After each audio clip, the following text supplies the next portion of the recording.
fast, shifting focus now to the huge international controversy raging whether or not Kiev had actually attacked Russian President Vladimir Putin's residence.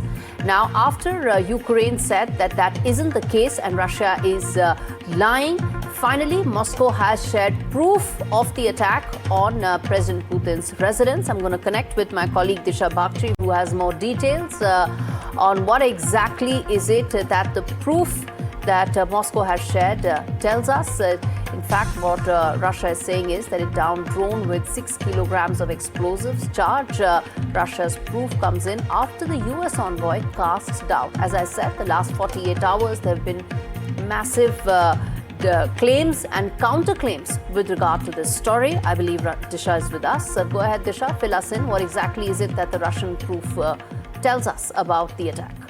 Right. So after several calls from the US and various other countries, Russia has now shared a video that it claims is proof of the attack against Putin's residence by Ukraine. It shows a drone that was downed, which was carrying allegedly 6 kgs of explosives and was aimed at targeting Putin's residence. Now, this video shared shows this drone that was shot down, and it comes at a time when the US envoy to NATO had claimed that only when US intelligence finds proof and confirms this alleged attack on Putin's residence is when the US will react to this and will respond to this. But now that Moscow has shared this video, it's yet to be seen how the US and the US administration, the Trump administration, is going to react to this. We had Prime Minister Modi